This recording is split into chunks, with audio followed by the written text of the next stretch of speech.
Hello guys and gals, me Mudahar, and welcome back to another episode of Rant Time. Yes, Rant Time, because today we actually have a topic from fellow users on this, fine channel here, who asked me something about what I thought of AAA gaming.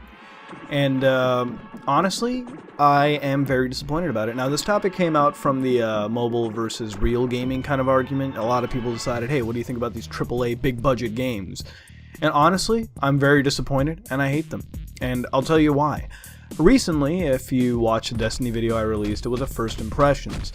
And before we go into this, let me explain to you why. And again, this is all personal opinion. You may like the games that I might list off. You may hate them as well. It's all, again, it's an opinion. So take it as it is, alright? You don't have to agree with everything I say, and you don't have to disagree with everything I say. It's just, you know, it's what I think. That's what this whole thing, that's what this is. This isn't a fact time. This is a rant time. But one of the games that I recently played was Destiny, and this game is the epitome of what a AAA title is. $500 million spent in its budget. Again, this game took long. This game has more of a budget than some fucking Hollywood movies out there. Not some, a lot. Most of them, in fact, if I'm not mistaken. If I looked at any budget, what am I saying? But then again, this game has also been in development and had been in production much longer than any of those movies. But still, $500 million spent on production of a game that I finished in 2 days. That I could have actually finished in 1 day. Yes, Destiny is a game you could really sit down and finish in 1 day. It's that one game that its main sort of gimmick is, again, collecting loot. But to gather loot, it's been so, I don't even know how to say it. It's just been the most annoying grind fest that I've ever been a part of. And honestly, I'm disappointed because I spent $70 on this game. I didn't buy a special edition or anything. This is just a bare bones edition that I got. And honestly, aside from that, I'm just disappointed at the amount of content I got. Because now I'm supposed to believe that after getting a cliffhanger ending, which I absolutely despised, the game apparently will release more content over time. So now, our $70 game purchase, you know, because let's be honest, let's take a trip back down memory fucking lane. Alright, games did cost $60. They didn't just magically change in price, at least in Canada they did, to the fucking $70 they have now, because apparently our dollar is valueless. But let's think about this in a fucking logical manner. Alright, back in the day, I got a full fucking game. Now, let me dig a game out of here, okay? Fucking Resident Evil 4, there you go, a complete fucking game. I had it for my PlayStation 2. That game had a whole campaign. That game had another whole campaign. Yeah, you went to the same place. Whatever. 2 fucking campaigns, an extra mini campaign, a fucking Mercenaries game mode for $60 fucking dollars. And that game is great, and it still is great. Hell, I bought the remastered editions because it was so great. That's back in the day when I got a full fucking game, an entire experience.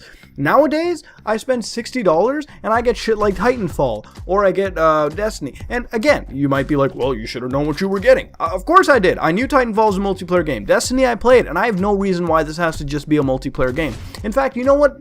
Pick out any game release nowadays, alright? Shit like Battlefield 4, not fucking complete on release.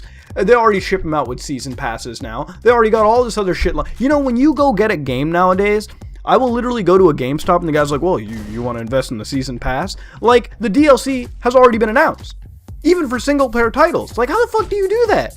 How the fuck? Isn't the game supposed to be complete on the fucking release date? Am I supposed to get the whole goddamn product or get it incrementally for the same value? You know, this might work for episodic games where you can spend like $20 and get part 1 of it. You know, that I can agree with that. And then, you know, 6 months down the road, spend $20 more, you get the second episode. But when you get a game like fucking Destiny or some shit, and again, it is billed as an MMO, and I know, you spend $70 and you beat the game in 2 days because that's how long it takes, and that's it. That's it, boom. Just redo the same levels over again, or find some friends and just farm. It's a nice looking game. I actually did enjoy it for the time I played it, but for $70, I was expecting to get a whole lot more. Shit, you buy a game like Killzone Shadowfall on the PS4, and what do you get? A bare bone. You don't get any next-gen experience. Yeah, sure, the graphics are there. They're just technical demonstrations nowadays. You know what? Fuck. Pick out a game like Crysis 3. I love the original Crysis games. You know what that game is? Utter shit. It really is. You know what? I might love Grand Theft Auto 5, but I'll be one of the first people to say it. It is not the best Grand Theft Auto by a long shot. You want the best GTA? Story-wise, go play Grand Theft Auto 4 again. You want San Andreas? San Andreas for the hell of it, man. That game is fucking amazing. But back to the main topic at hand. I'm honestly just disappointed in all of AAA gaming. It's just become the same old repetitive overdone shit. You sit there and you spend $70 now, and again, I'm only saying that from a Canadian perspective. I know in some parts of the world you gotta pay more than that. I know people that are in different countries, shit. Australian gamers, I think they gotta pay around like $100 for any new title, man. They are dedicated motherfucking gamers. People in Brazil, I think too, they gotta pay like super high taxes on their shit. But yeah, look at what's happened, man. This is what gaming has become, and you know why? A lot of people agree with it. That's literally what it is. Shit. In the past year, so far in 2014, I have not played one game that has struck me, you know, as a masterpiece or a good game. No, not on one game released. And I'm hoping the only thing that changes that Metal Gear Solid 5 Phantom Pain, because that does actually look pretty good. And yeah, I might have a bias for it, but it actually does look pretty damn awesome. Let's just hope that isn't fucked up in any major way. And even then, that still had an issue. Shit, releasing a fucking demo for the game for like, what, $40?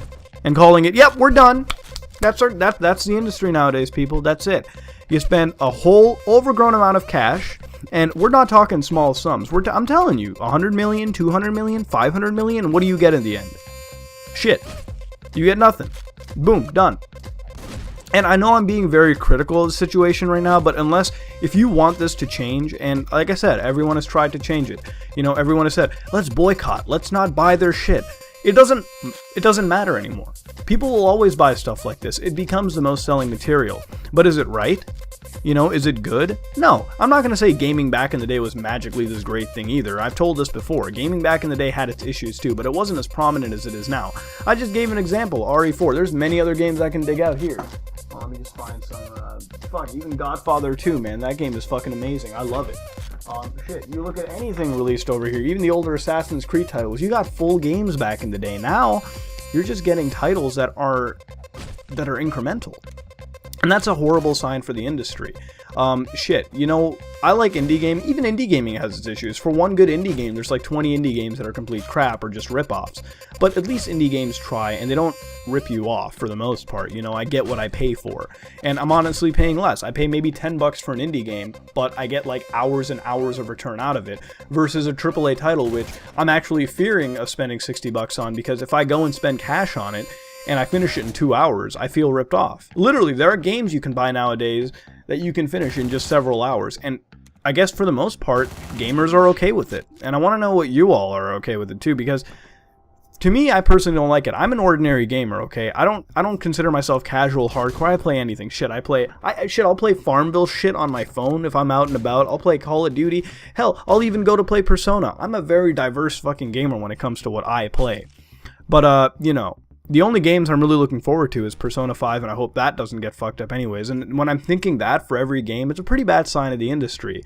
So I want to ask you all, before I take up too much of your time, what do you think of the gaming industry? What do you think of these AAA titles? What do you think of these massive budgets spent on any game, but not giving any return, really, for what you're paying for initially? Do you think it's BS? Do you think we really need a crash? Do you think people need to fucking be fired and we need to get some, you know, repairs going on in the industry so that AAA gaming can get back to what it used to be? Full products released for, you know, a modest price. I will admit, I will pay $60 for a game that is full versus a game that's just a fucking season pass whore. Then again, that's me and that's what I think, and I want to know what you think too. So tell me in the comments below. This has been another Rant Time, and if you like what you saw, like, comment, and subscribe. This is me, Mudaharn. I am out.